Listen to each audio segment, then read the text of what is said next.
Welcome to Love the Rhone You're With. I'm Kirsten and I'd like to invite you as I learn about the Rhone region of France through wine.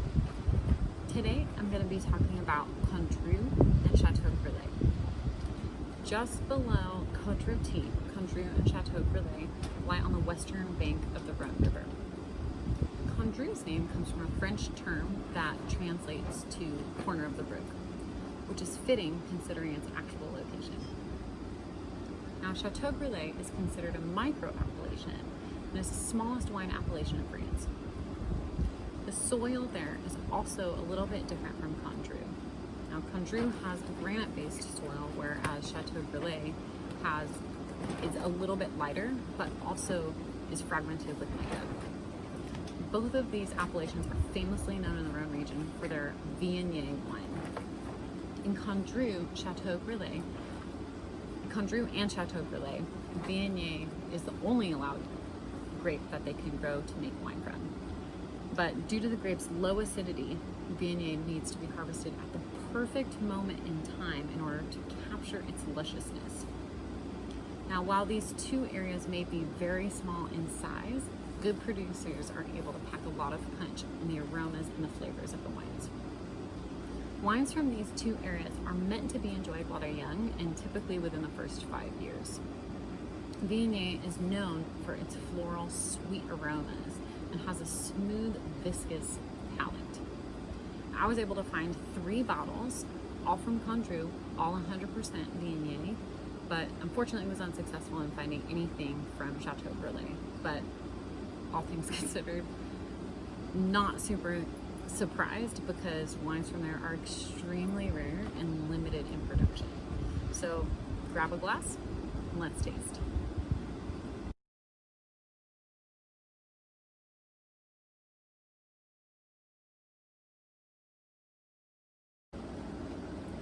Okay, so I'm gonna go ahead and taste these 3 wines from Condrieu. Again, all from Condrieu, all 100% Viognier. I'm gonna start with this one right here.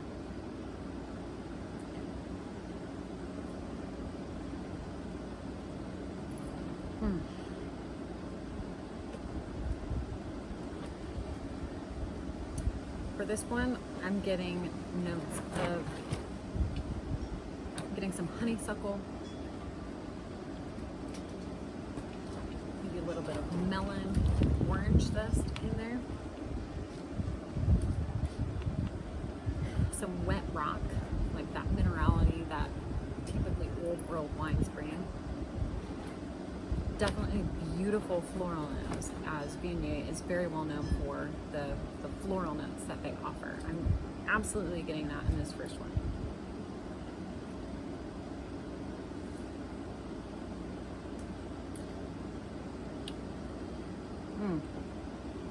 It's rich and oily on the palate, as Viogniers are typically known for.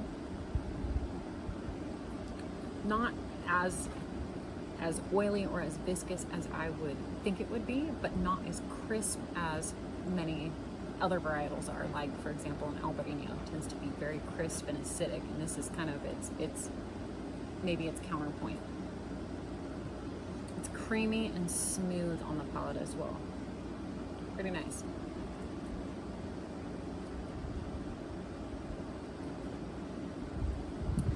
Moving on to the second wine. To me, this one seems to be just slightly lighter as far as color. Maybe a little bit more yellow in color versus a little more on the golden side for the other one.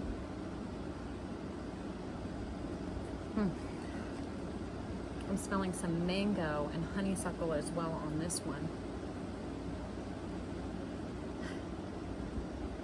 This one actually smells like a biscotti to me. It has these like amaretto, kind of almond-like characteristics to it.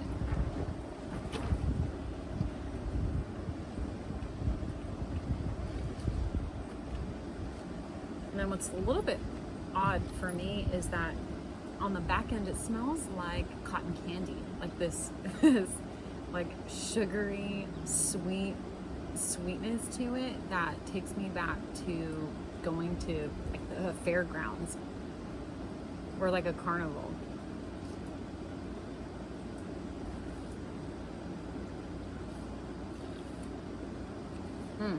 Wow, this one is stunning. It has light acidity, very smooth, like a smooth oaky palate to it that just makes it incredibly easy to drink. I don't think that this is as viscous as the first one, so it doesn't really coat my mouth as much. And for me, that's a desirable trait. I personally don't like super viscous wines. Viognier is known for its viscosity, for that oiliness, but I don't mind a little bit of it. And for me, this is, I would say, number 2 is the perfect amount here. On to the third wine.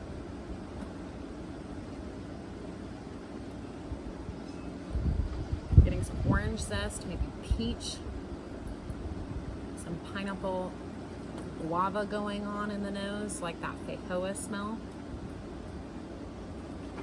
But there's also a little bit of a funkiness to this third one that it reminds me of,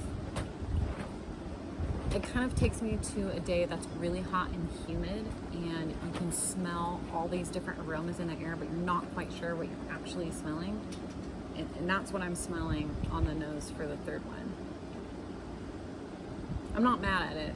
It's just this little funkiness. I can't quite pinpoint what exactly it is.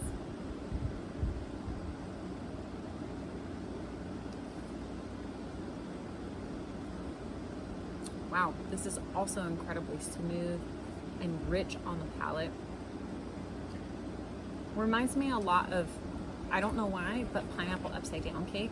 It has this thick unctuousness to it that is juicy and rich and maybe a little bit heavy, but light at the same time. It has kind of a tartness, but not super acidic. It actually has, for my palate, very low acidity, but still is bringing me, I don't even know why, I don't eat a whole lot of pineapple upside down cakes, but it kind of tastes like that for me. So I would say between these 3 wines from Condrieu, I keep gravitating towards this middle one. This number 2 pick right here, I think has the perfect balance of richness to that viscosity that you get on the palate, but also offers these tropical flavors on your palate and incredibly delicate and floral notes when you smell it, which, I mean, I really enjoy wines that do that, but it's the palate that brings me back to it. Yes, the nose and the aromas are one piece of it, but I think this one is my favorite between the 3. So there you have it. Thanks for joining me. Cheers.